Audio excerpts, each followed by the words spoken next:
जय हिंद दोस्तों, स्वागत है आपका हमारे YouTube चैनल ज्ञान ट्यूटोरियल में। आप सभी कैसे हैं? उम्मीद करते हैं आप स्वस्थ और मस्त होंगे। आज का जो हमारा विषय है भूगोल, इसके विषय में हम कुछ बात करेंगे। बात करने से पहले हमें ये जानकारी होनी चाहिए कि भूगोल यह जो विषय है हमें पढ़ना क्यों जरूरी है। तो सबसे पहली बात आता है कि हम मानव हैं और मानव एक सामाजिक प्राणी होता है। सामाजिक प्राणी होने के नाते हमें समाज का ज्ञान होना, संस्कृति का ज्ञान होना बेहद जरूरी है। इसको लेकर के हम यह सामाजिक विज्ञान के अंतर्गत भूगोल को पढ़ते हैं कि हम सभी जिस स्थान पर रहते हैं उसका कल्चर, उसका जो परंपरा है ये सभी जान सके। साथ साथ किसी भी स्थल के बारे में, उसके जलवायु, उसके भौतिक दशाओं के बारे में जानना जरूरी होता है, इसलिए हम लोग भूगोल पढ़ते हैं। तो बात किया जाए सबसे पहले भूगोल पढ़ने से पहले इसकी उत्पत्ति का, तो भूगोल की जो उत्पत्ति है इसके बारे में बात करें। भूगोल की उत्पत्ति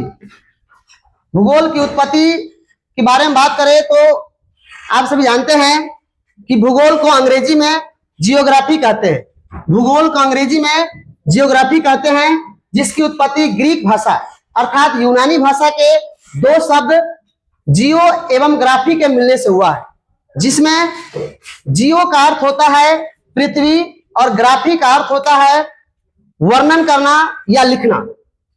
कुल मिलाकर के जियोग्राफी शब्द का जो शाब्दिक अर्थ होता है पृथ्वी का वर्णन करना। भूगोल को जो जियोग्राफी कहते हैं, सर्वप्रथम जियोग्राफी शब्द का प्रयोग यूनानी भूगोलवेता इरेटोस्थनीज ने किया था। तो भूगोल का जनक इरेटोस्थनीज को ही माना जाता है।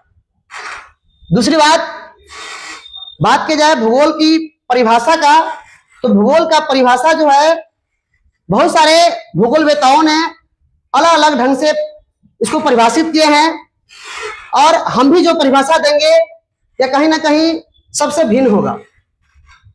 उन सभी से मिलता जुलता है, लेकिन परिभाषा एक्यूरेट नहीं मिलेगा या भिन्नता मिलेगा इसमें। तो भूगोल क्या होता है कि भूगोल वह विज्ञान सम्मत विषय है। भूगोल वह विज्ञान सम्मत विषय है जिसमें पृथ्वी तथा इससे संबंधित विभिन्न घटनाओं के बारे में अध्ययन करते हैं, उसे भूगोल कहते हैं।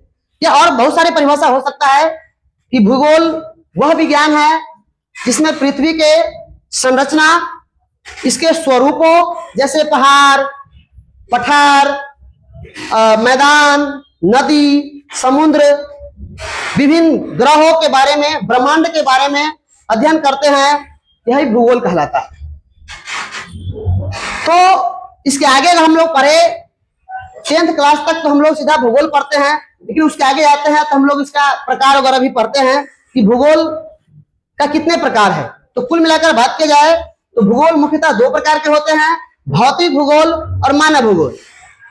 भौतिक भूगोल की बात की जाए तो भौतिक भूगोल वह भूगोल है जिसके अंतर्गत भौतिक स्वरूपों, पृथ्वी के भौतिक स्वरूपों जैसे पठार, मैदान, पर्वत, पृथ्वी के संरचनाओं इत्यादि के बारे में अध्ययन करते हैं, उसको हम लोग भौतिक भूगोल कहते हैं। दूसरा है मानव भूगोल। मानव भूगोल वह भूगोल है जिसके अंतर्गत मानव तथा पर्यावरण के अंतर संबंधों का अध्ययन करते हैं।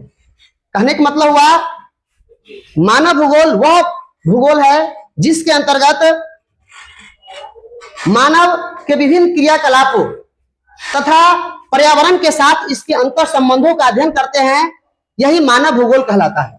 कि हम सभी किस तरह से पर्यावरण के साथ जुड़े हुए हैं, ये सब हम लोग पढ़ते हैं मानव भूगोल के अंतर्गत। कि जनसंख्या क्या है, जनसंख्या वृद्धि दर क्या होता है, कहाँ पर जनसंख्या कितना पाया जाता है, ये सभी हम लोग मानव भूगोल के अंतर्गत पढ़ते हैं। तथा इसके विभिन्न क्रियाकलापों जैसे इसके विकास दर, ये सब चीज के बारे में हम लोग मानव भूगोल के बारे में पढ़ते हैं। उसके बाद बात आता है अगर क्लास 10th की ज्योग्राफी का, तो कुल मिलाकर के क्लास 10th में ज्योग्राफी को दो भागों में बांटा गया है, खंड क और खंड ख।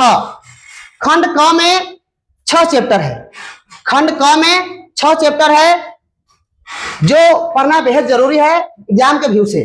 पहला चैप्टर का नाम है भारत संसाधन एवं उपयोग। इसके अंतर्गत हम लोग संसाधन के बारे में विस्तार से अध्ययन करेंगे कि संसाधन होता क्या है, इसके कितने प्रकार होते हैं, अलग अलग दृष्टिकोण से संसाधनों को परिभाषित किया गया है। इसमें क्लास 10th के भूगोल के इकाई 1 में कुल मिलाकर के इसको 5 भागों में बांटा गया, 5 को चैप्टर इसमें बनाया गया। फिर इसमें जो चैप्टर है, पहला है भूमि संसाधन, उसके बाद जल संसाधन, उसके बाद है खनिज संसाधन, उसके बाद है ऊर्जा संसाधन। ऐसा है, बहुत सारे चैप्टर है। उसके बाद दूसरा चैप्टर है कृषि, तीसरा चैप्टर है निर्माण उद्योग, और चौथा है परिवहन एवं व्यापार, पांचवा है बिहार के कृषि, बिहार के ऊर्जा संसाधन, इस सब के बारे में पढ़ना है। छठा चैप्टर है मानचित्र अध्ययन। तो कुल मिलाकर के ये सब हम लोग पढ़ेंगे तो 10th में हमारा जो है बेहतर अंक आ सकता है। और खंड ख की बात की जाए तो इसमें आपदा प्रबंधन है। आपदा प्रबंधन यह भी एग्जाम के दृष्टिकोण से बहुत ही महत्वपूर्ण है, जो बहुत कम समय में पढ़ते हैं और इससे अच्छा नंबर आ सकता है। इसको पढ़ने के लिए बहुत ज्यादा समय की जरूरत नहीं पड़ता, तो ये पढ़ना जरूरी है।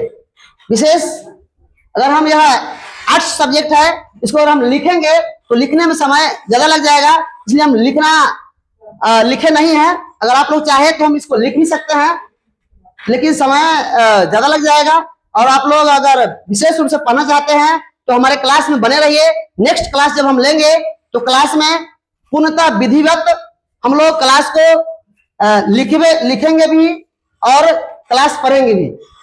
और आप लोग क्लास में बने रहिएगा। मेरे नेक्स्ट वीडियो आने का इंतजार कीजिएगा, उसमें हम लोग पूरी तरह से जो है लिख करके वीडियो को बनाएंगे। कंटिन्यू चलिए, आप सभी हमारे वीडियो में बने रहे। ज्ञान ट्यूटोरियल परिवार में इतना ही तक आज विदा लेते हैं। जय हिंद, जय भारत।